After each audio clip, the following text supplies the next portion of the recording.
Beauty and the Beast. By Marie Le Prince de Beaumont. A tale for the entertainment of juvenile readers. There was once a very rich merchant, who had 6 children, 3 sons, and 3 daughters. Being a man of sense, he spared no cost for their education, but gave them all kinds of masters. His daughters were extremely handsome, especially the youngest. When she was little, everybody admired her, and called her the little beauty. So that, as she grew up, she still went by the name of Beauty, which made her sisters very jealous. The youngest, as she was handsome, was also better than her sisters. The 2 eldest had a great deal of pride, because they were rich. They gave themselves ridiculous airs, and would not visit other merchants' daughters, nor keep company with any but persons of quality. They went out every day upon parties of pleasure, balls, plays, concerts, etc. and laughed at their youngest sister, because she spent the greatest part of her time in reading good books. As it was known that they were to have great fortunes, several eminent merchants made their addresses to them. But the 2 eldest said they would never marry, unless they could meet with a duke, or an earl at least. Beauty very civilly thanked them that courted her, and told them she was too young yet to marry, but chose to stay with her father a few years longer. All at once the merchant lost his whole fortune, excepting a small country house at a great distance from town, and told his children, with tears in his eyes, they must go there and work for their living. The 2 eldest answered, that they would not leave the town, for they had several lovers, who they were sure would be glad to have them, though they had no fortune. But in this they were mistaken, for their lovers slighted and forsook them in their poverty. As they were not beloved on account of their pride, everybody said, they do not deserve to be pitied, we are glad to see their pride humbled, let them go and give themselves quality airs in milking the cows and minding their dairy. But, added they, we are extremely concerned for Beauty, she was such a charming, sweet-tempered creature, spoke so kindly to poor people, and was of such an affable, obliging disposition. Nay, several gentlemen would have married her, though they knew she had not a penny. But she told them she could not think of leaving her poor father in his misfortunes, but was determined to go along with him into the country to comfort and attend him. Poor Beauty at first was sadly grieved at the loss of her fortune. But, she said to herself, were I to cry ever so much, that would not make things better, I must try to make myself happy without a fortune. When they came to their country house, the merchant and his 3 sons applied themselves to husbandry and tillage, and Beauty rose at 4 in the morning, and made haste to have the house clean, and breakfast ready for the family. In the beginning she found it very difficult, for she had not been used to work as a servant, but in less than 2 months she grew stronger and healthier than ever. After she had done her work, she read, played on the harpsichord, or else sung whilst she spun. On the contrary, her 2 sisters did not know how to spend their time. They got up at 10, and did nothing but saunter about the whole day, lamenting the loss of their fine clothes and acquaintance. Do but see our youngest sister, said they one to the other, what a poor, stupid mean-spirited creature she is, to be contented with such an unhappy situation. The good merchant was of a quite different opinion. He knew very well that Beauty outshone her sisters, in her person as well as her mind, and admired her humility, industry, and patience, for her sisters not only left her all the work of the house to do, but insulted her every moment. Illustration, Beauty making the family's breakfast. The family had lived about a year in this retirement, when the merchant received a letter, with an account that a vessel, on board of which he had effects, was safely arrived. This news had like to have turned the heads of the 2 eldest daughters, who immediately flattered themselves with the hopes of returning to town, for they were quite weary of a country life. And when they saw their father ready to set out, they begged of him to buy them new gowns, caps, rings, and all manner of trifles. But Beauty asked for nothing, for she thought to herself, that all the money her father was going to receive would scarce be sufficient to purchase everything her sisters wanted. What will you have, Beauty? Said her father. Since you are so kind as to think of me, answered she, be so kind as to bring me a rose, for as none grow hereabouts, they are a kind of rarity. Not that Beauty cared for a rose, but she asked for something, lest she should seem by her example to condemn her sister's conduct, who would have said she did it only to look particular. The good man went on his journey. But when he came there, they went to law with him about the merchandise, and after a great deal of trouble and pains to no purpose, he came back as poor as before. He was within 30 miles of his own house, thinking on the pleasure he should have in seeing his children again, when going through a large forest he lost himself. It rained and snowed terribly, besides, the wind was so high, that it threw him twice off his horse. And night coming on, he began to apprehend being either starved to death with cold and hunger, or else devoured by the wolves, whom he heard howling all around him, when, on a sudden, looking through a long walk of trees, he saw a light at some distance, and going on a little farther, perceived it came from a palace illuminated from top to bottom. The merchant returned God thanks for this happy discovery, and hasted to the palace, but was greatly surprised at not meeting with anyone in the outcourts. His horse followed him, and seeing a large stable open, went in, and finding both hay and oats, the poor beast, who was almost famished, fell to eating very heartily. The merchant tied him up to the manger, and walked towards the house, where he saw no one, but entering into a large hall, he found a good fire, and a table plentifully set out, with but one cover laid. As he was wet quite through with the rain and snow, he drew near the fire to dry himself. "I hope," said he, "the master of the house, or his servants, will excuse the liberty I take. I suppose it will not be long before some of them appear." He waited a considerable time, till it struck 11, and still nobody came. At last he was so hungry that he could stay no longer, but took a chicken and ate it in 2 mouthfuls, trembling all the while. After this, he drank a few glasses of wine, and growing more courageous, he went out of the hall, and crossed through several grand apartments with magnificent furniture, till he came into a chamber, which had an exceeding good bed in it. And as he was very much fatigued, and it was past midnight, he concluded it was best to shut the door, and go to bed. It was 10 the next morning before the merchant waked, and as he was going to rise, he was astonished to see a good suit of clothes in the room of his own, which were quite spoiled. "Certainly," said he, "this palace belongs to some kind fairy, who has seen and pitied my distress." He looked through a window, but instead of snow saw the most delightful arbors, interwoven with the most beautiful flowers that ever were beheld. He then returned to the great hall, where he had supped the night before, and found some chocolate ready made on a little table. "Thank you, good Madam Fairy," said he aloud, "for being so careful as to provide me a breakfast. I am extremely obliged to you for all your favors." The good man drank his chocolate, and then went to look for his horse, but passing through an arbor of roses, he remembered Beauty's request to him, and gathered a branch on which were several. Immediately he heard a great noise, and saw such a frightful beast coming towards him, that he was ready to faint away. "You are very ungrateful," said the beast to him, in a terrible voice. "I have saved your life by receiving you into my castle, and, in return, you steal my roses, which I value beyond anything in the universe, but you shall die for it. I give you but a quarter of an hour to prepare yourself, to say your prayers." The merchant fell on his knees, and lifted up both his hands. "My lord," said he, "I beseech you to forgive me. Indeed I had no intention to offend in gathering a rose for one of my daughters, who desired me to bring her one." "My name is not my lord," replied the monster, "but beast. I don't love compliments, not I. I like people should speak as they think, and so do not imagine I am to be moved by any of your flattering speeches. But you say you have got daughters. I will forgive you, on condition that one of them come willingly, and suffer for you. Let me have no words, but go about your business, and swear that if your daughter refuse to die in your stead, you will return within 3 months." The merchant had no mind to sacrifice his daughters to the ugly monster, but he thought, in obtaining this respite, he should have the satisfaction of seeing them once more.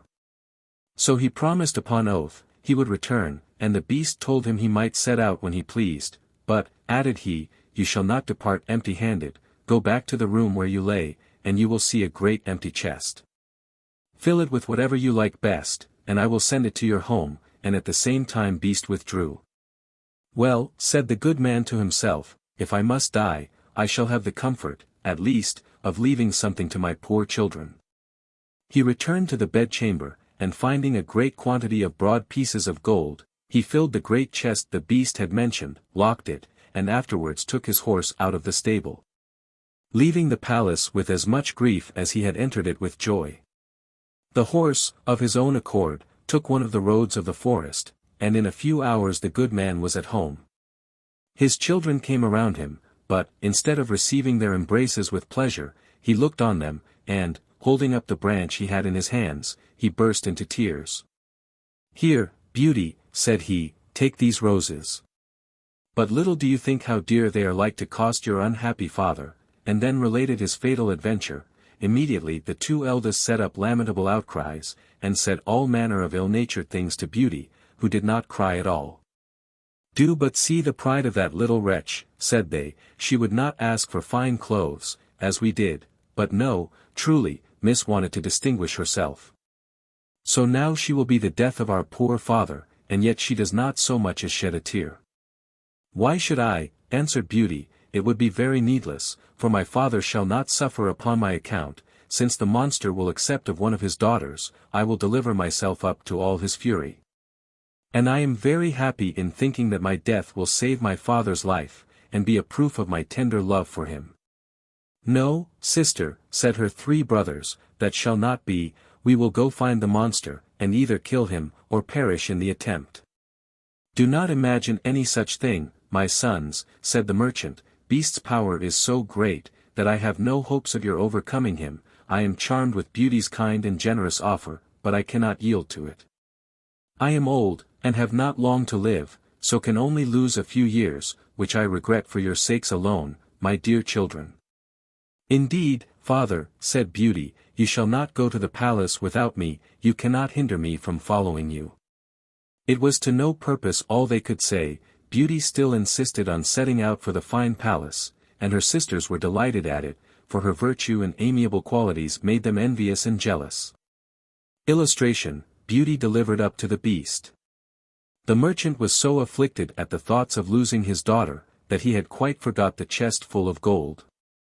But at night, when he retired to rest, no sooner had he shut his chamber door, than, to his great astonishment, he found it by his bedside.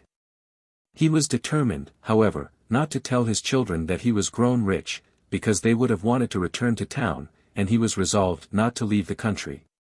But he trusted Beauty with the secret, who informed him, that 2 gentlemen came in his absence, and courted her sisters. She begged her father to consent to their marriage, and give them fortunes.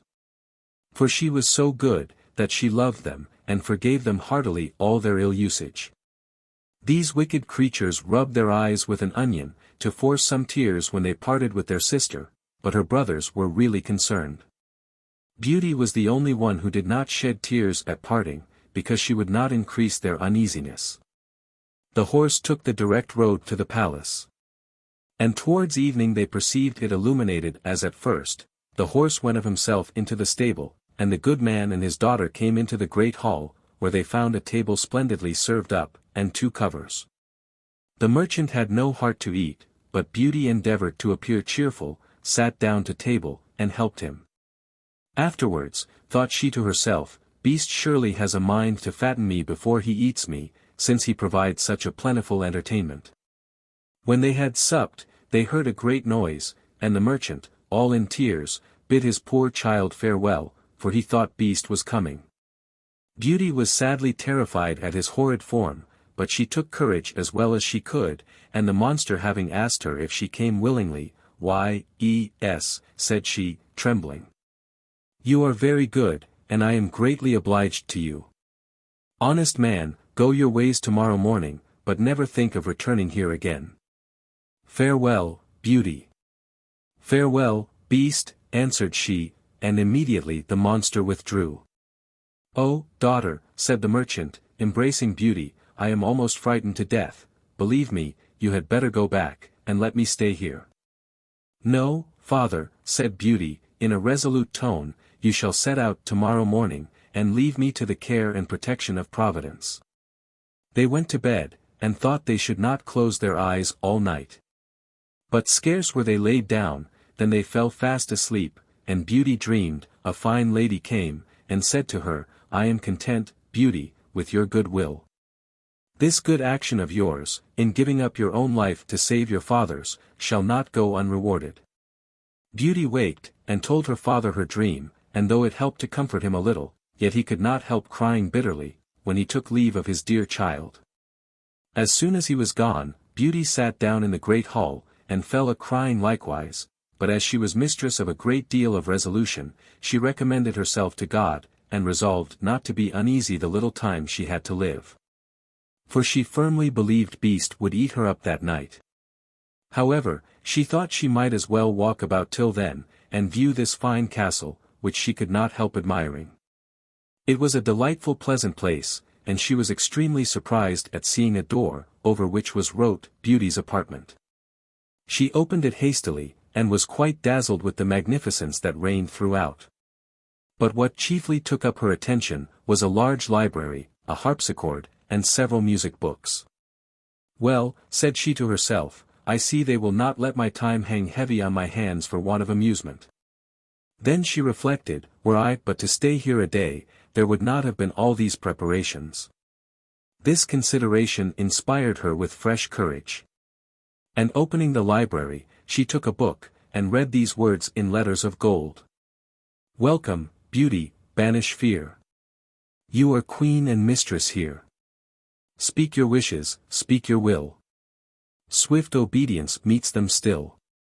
"Alas," said she, with a sigh, "there is nothing I desire so much as to see my poor father, and to know what he is doing." She had no sooner said this, when casting her eyes on a great looking-glass, to her great amazement she saw her own home, where her father arrived with a very dejected countenance.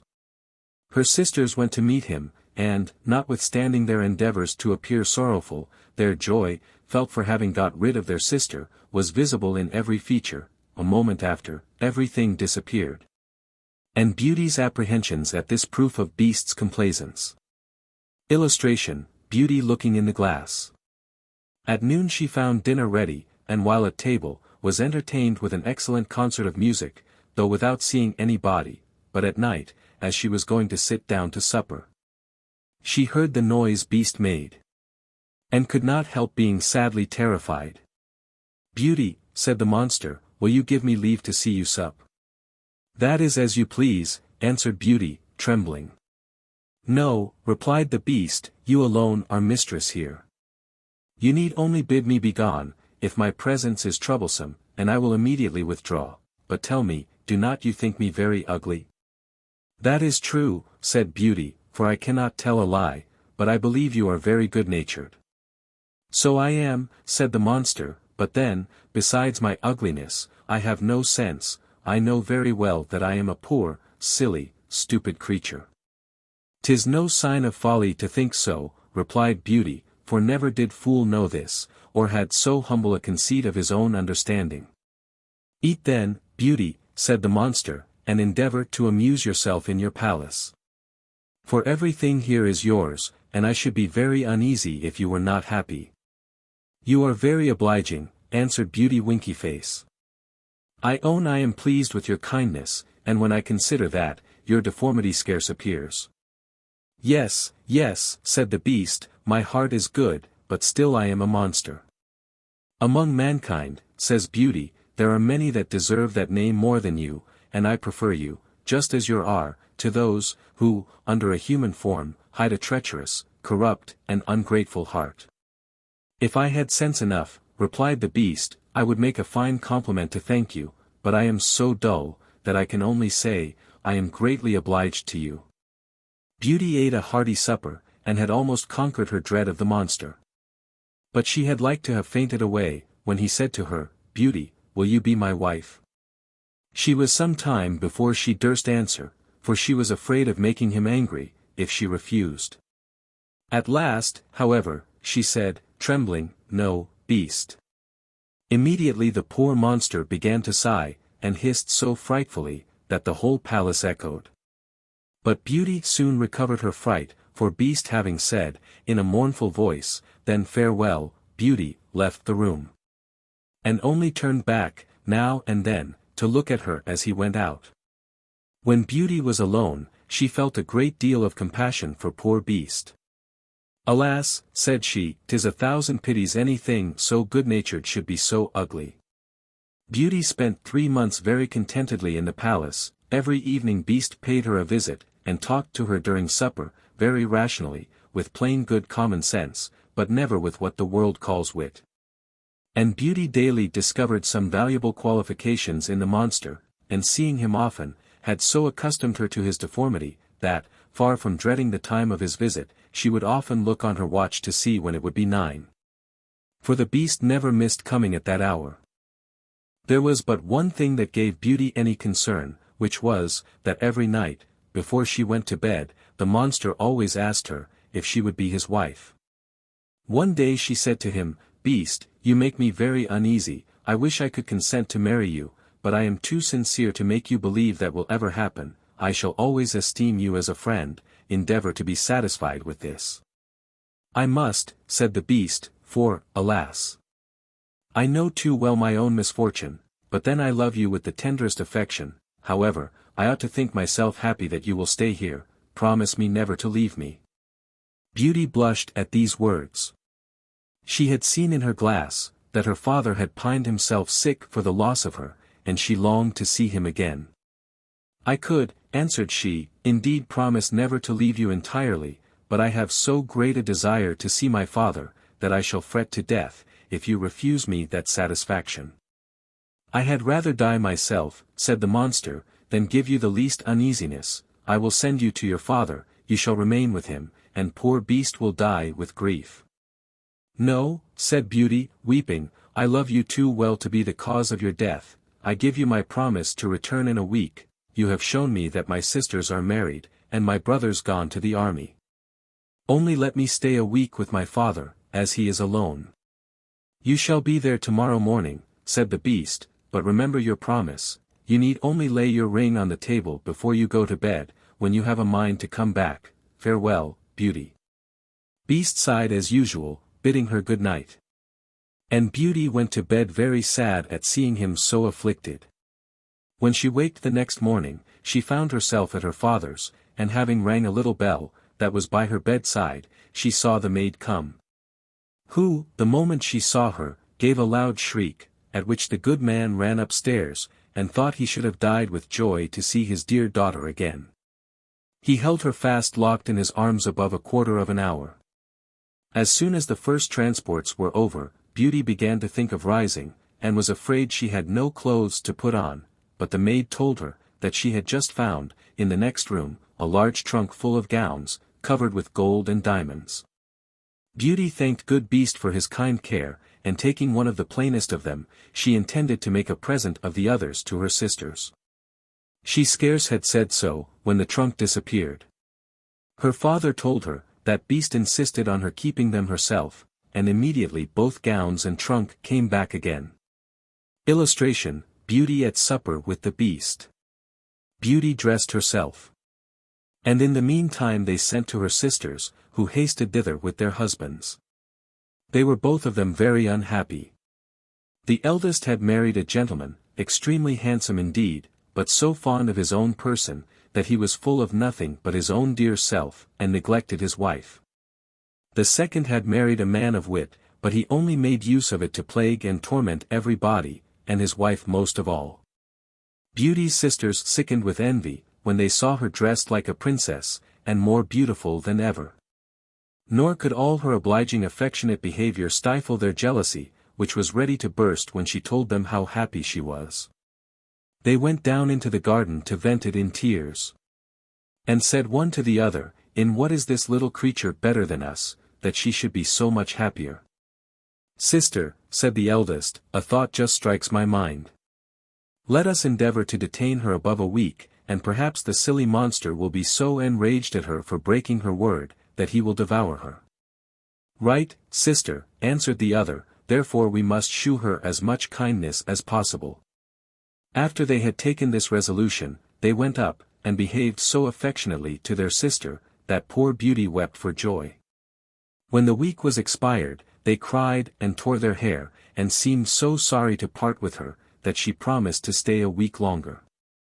In the meantime, Beauty could not help reflecting on herself for the uneasiness she was likely to cause poor Beast, whom she sincerely loved, and really longed to see again. The 10th night she spent at her father's, she dreamed she was in the palace garden, and that she saw a beast extended on the grass plot, who seemed just expiring, and, in a dying voice, reproached her with her ingratitude. Beauty started out of her sleep and bursting into tears, "Am not I very wicked," said she, "to act so unkindly to beast, that has studied so much to please me in everything? Is it his fault that he is so ugly, and has so little sense? He is kind and good, and that is sufficient. Why did I refuse to marry him? I should be happier with the monster than my sisters are with their husbands. It is neither wit nor a fine person in a husband, that makes a woman happy, but virtue, sweetness of temper, and complaisance, and beast has all these valuable qualifications. It is true, I do not feel the tenderness of affection for him, but I find I have the highest gratitude, esteem, and friendship. And I will not make him miserable. Were I to be so ungrateful, I should never forgive myself." Beauty, having said this, rose, put her ring on the table, and then laid down again. Scarce was she in bed before she fell asleep. And when she waked the next morning, she was overjoyed to find herself in the beast's palace. She put on one of her richest suits to please him, and waited for evening with the utmost impatience. At last the wished-for hour came, the clock struck 9, yet no beast appeared. Beauty then feared she had been the cause of his death. She ran crying and wringing her hands all about the palace, like one in despair. After having sought for him everywhere, she recollected her dream, and flew to the canal in the garden, where she dreamed she saw him. There she found poor beast stretched out, quite senseless, and, as she imagined, dead. She threw herself upon him without any dread, and finding his heart beat still, she fetched some water from the canal, and poured it on his head.